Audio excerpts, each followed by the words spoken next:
Тасболат. Күн көтеріле қаладан шықтық. Жеккен атымыз Тасболаттікі. Тасболат делбе ұстап келе жатыр. Күн ызғырық суық. Ұшпалы сүр бұлт аспан жүзін қаптап, оқтасанда қиыршық қар қыламықтап қояды. Тоңа бастадық. Қаладан шыққан ыңғайда желге тура қарап отырсақ та, жақ жынымыз үрпиіп, іші бауырымыз қалтырай бастаған соң, ыққа қарай бет бұрдық. Тасболат әуелгі отырысынан танбады. Белін боған сары тон, үзік баулы, елтірі тымақ. Қандай ызғырық болса да төтеп беретін секілді. Киімі қорған болмағанмен де алып болып біткен. Тасболаттың денесі сыртына шығып тұрған қайратты, анау-мынау ызғырықты елетер емес. Қаңыраған дала, үйілген құм, шоқ-шоқ болып біткен қурай мен жыңғылдың қалдығы қурап, қатып сеніп, өзінен өзі бітіп бара жатқан секілді. Ойпаң жерлерде, көл жиегінде малдың тезегі жатыр. Қазылған жер ошақ, төгілген күл, дөңгелектенген үйлердің жұрты көрінді.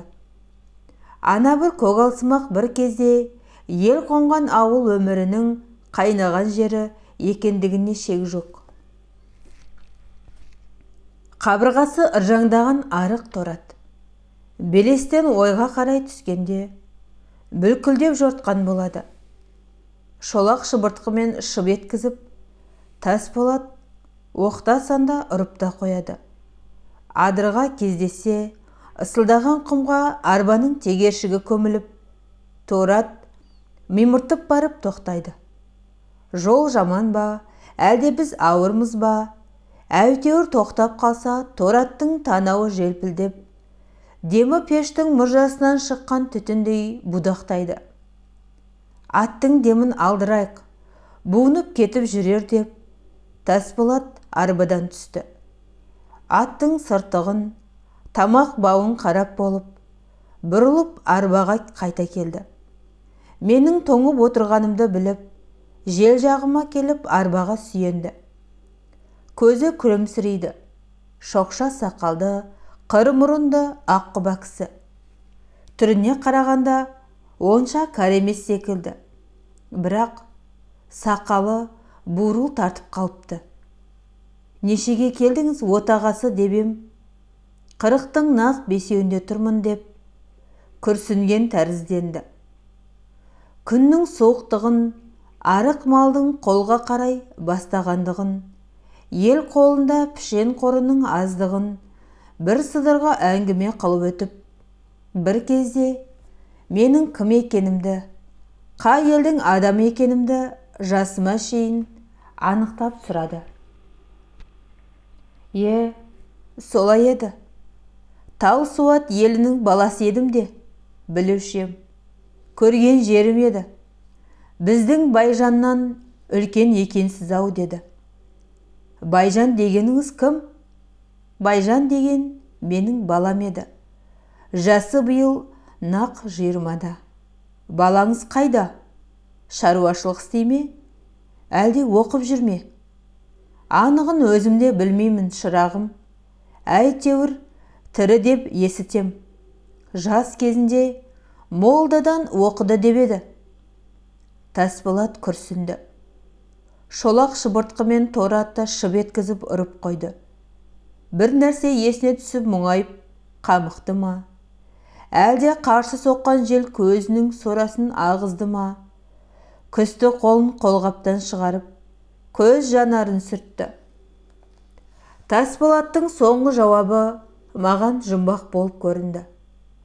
Байжан баласы болса, жасы қазір 20-ға жеткен болса, оның неғып жүргенін, қайда жүргенін білмеу қалай?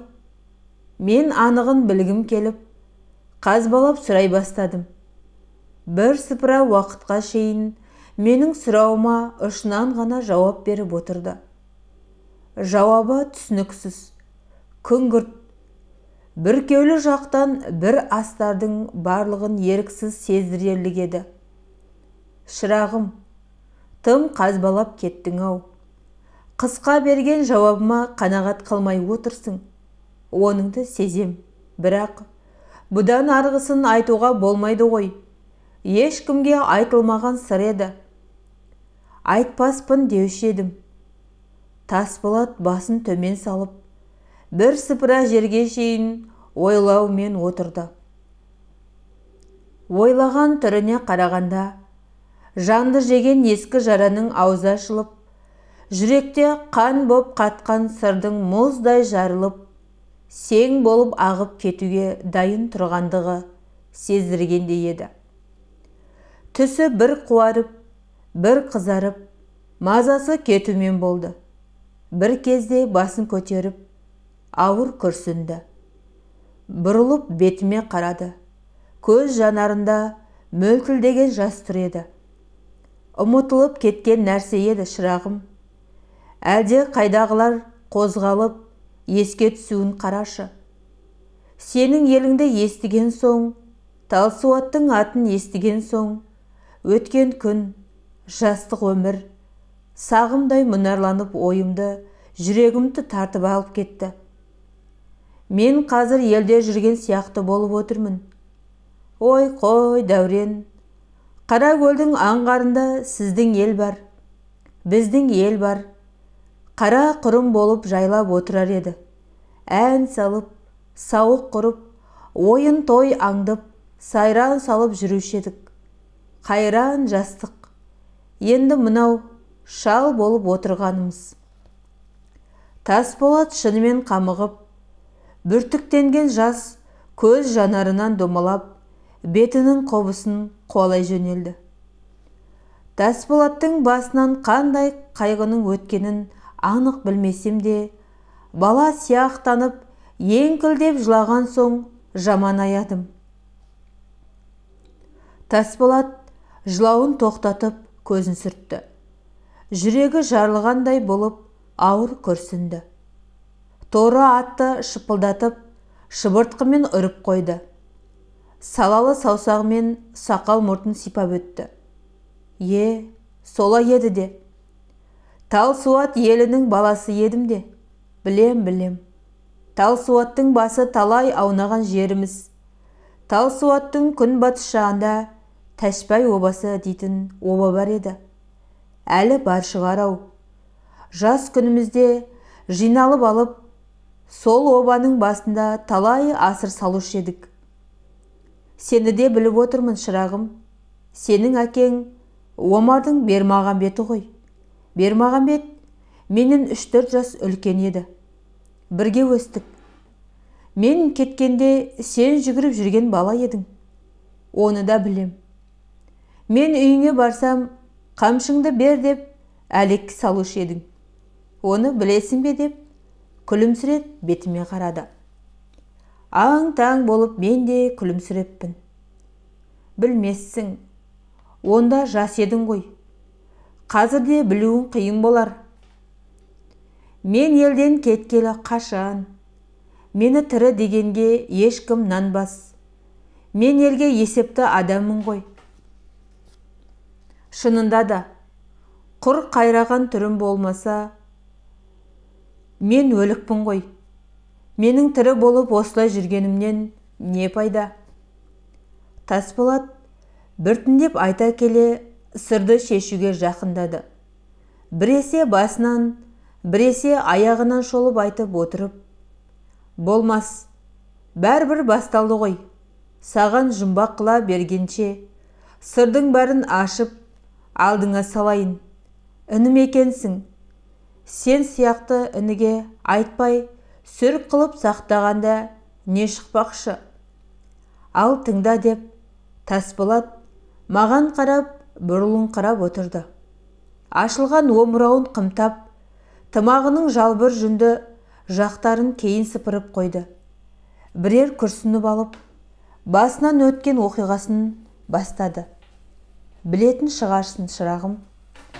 Талсуаттан 15 шақырым жерде, оңтүстік жағында Берден қопасы дейтін қопа бар. Берден қопасын екі ауыл керей қоныс қылған. Сол керейдің ішінде Әлеке Таңбай дейтіндер болған. Әлекеден тұқым жоқ. Таңбадан туған жалғыз бала мен. Біздің ауылымызды Әлекенің ауылы дейтін еді. Ұйлыққан 10 үй шетінен кедей. Алдымыздан 10 қара, артымыздан 1 қара зорға шығушы еді. Көрші ауылымыз Қанай шетінен бай. Біздің ауылдың жұмысқа жарағандары Қанай ауылына араласып, көлігін мініп, сауынын сауып, күн көріп жүрді. Қанай ауылы біздің ауылды Қара тобыр деп атайтын еді. Мен Таңбайдан жалғыз болдым. Мінерлік көлік, сауарлық сиырымыз болды. Әкем шал болған соң, мен жасымнан ақ жұмысқа кірістім. Жалғасы келесі бөлімде. Каналым ұнаса, лайк басып, пікір жаза отырыңыздар. Каналыма тіркелуді ұмытпаңыздар.